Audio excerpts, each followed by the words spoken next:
हुनर ऐसो चलन बनाए ले या सत्संग में यो डुबकी लगाए ले ऐसो चलन बनाए ले या सत्संग में डुबकी लगाए ले तू ऐसो चलन बनाए ले या सत्संग में यो मले मले आए तू ऐसो चलन बनाए ले या सत्संग में मले मले आए ले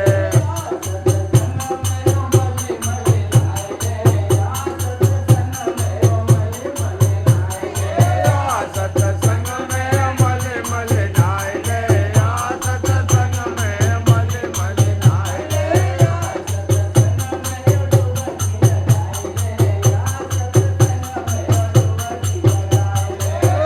सत्संग में डुबकी लगाए ले या सत्संग में डुबकी लगाए ले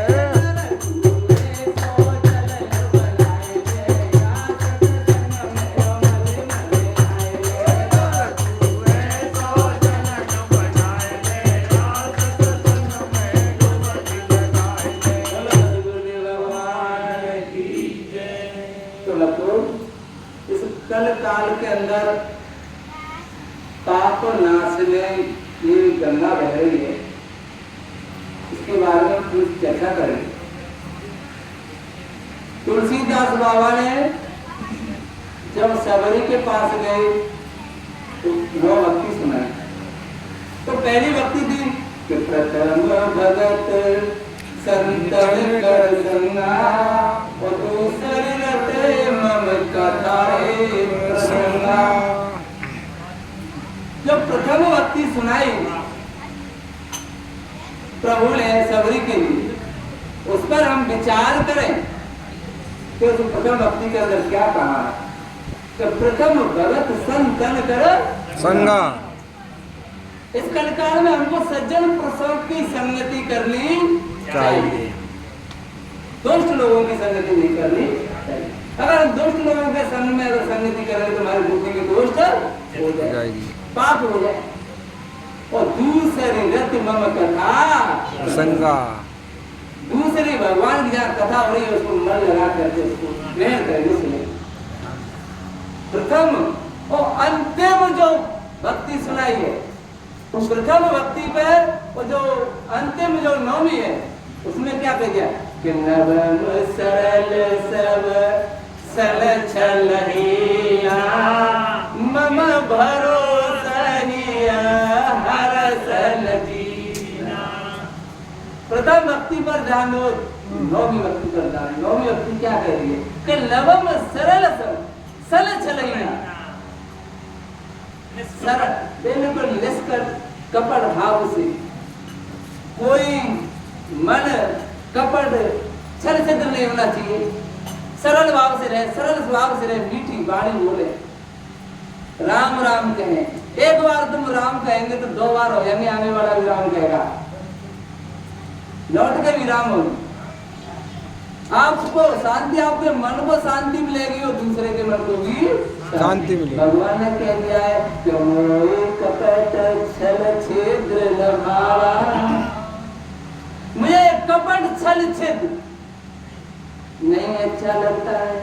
जो कपट छल छिद्र करता है वो तो मुझे बहुत बुरा लगता है। अब अपन की लोकल में जो बात कहते हैं, अगर तू मर जाए तो सज्जन पुरुष मर जाए तो क्या कहते हैं कि बात है बढ़िया की जगह पर बाल गिरानी पर बढ़िया तो सब पहले ले लेते। तो बढ़िया बनने की कोशिश करो, जब तक तुम्हें अपने पास बिठाए। तब तो ये सत्संग की महिमा बड़ी अपार है। सत्संग में वक्ता बड़े बड़े शब्द अपने अपने विचार ना बतौल के ऐसे बोलते कि हमारे ये तराजू तो लेके जब मुख बाहर, हर शब्द पर वक्ता के हर शब्द के अंदर कुछ न कुछ रहस्य बात। एक बार यमराज के दूत यमराज के पास पहुंच गए, किसी को लेकर के नहीं गए। यमराज ने पूछी आज आप खाली हाथ कैसे लौट गए? तो महाराज जो ये तो पृथ्वी लोक में गंगा है उसने मचा रखा है दंगा, गंगा ने मचा रखा है दंगा। महाराज कहां से लाए? कि क्या हो गया? कि महाराज जो पाप करते हैं लोग वो गंगा स्नान कर लेते तो उनके पाप नष्ट हो जाते, ब्रह्म पापी ढूंढे कहां से ढूंढे हम पाप? क्या फिर महाराज अगर कोई मरता है तो उसे मरने से पहले उसके मुख में घर वाले गंगा जल डाल देते हैं। हम लेने जाते हैं उससे पहले उसके घर वाले उसके मुख में गंगा जल डाल देते। तो महाराज वे उस भगवान के दूत आते और मनते फंसा के ले जाते, हमारी पिटाई और करते, हमारा यम काटते ना। यमराज को बड़ा गुस्सा आया। यमराज ने कहा उस गंगा को इतना घमंड हो गया कि मेरे दूतों को पिटवाती है। यमराज जी गंगा के किनारे पहुंच के ले गए। संध्या की बेला थी, सभी गंगा मैया की आरती कर रहे थे। उनमें यमराज भी गिरा लेकर के खड़े थे। सबने आरती की, गंगा मैया की स्तुति की और गंगा मैया को दीपक दिखाया। सबने नमस्कार किया, अपने अपने घर के लिए प्रस्थान करे चले गए। लेकिन सब चले गए लेकिन यमराज जी वहां खड़े रह गए। गंगा मैया ने सोचा कोई मेरी प्रतीक्षा कर रहा है, कोई मेरे से बात करना चाहता है, मैं चलकर के इससे बात करनी चाहिए। तो गंगा मैया प्रकट भई और यमराज से कहा भाई आप कौन हो, कैसे खड़े हो? उसने कहा कि भैया मैं यमराज हूँ, आप कैसे आए हो? क्या आप ये और पूछते कि कैसे आए हो, आपने कितना दंगा मचा रखा है?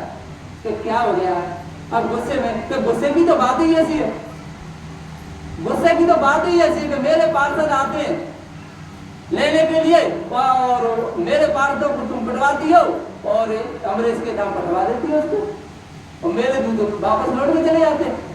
गंगा मैया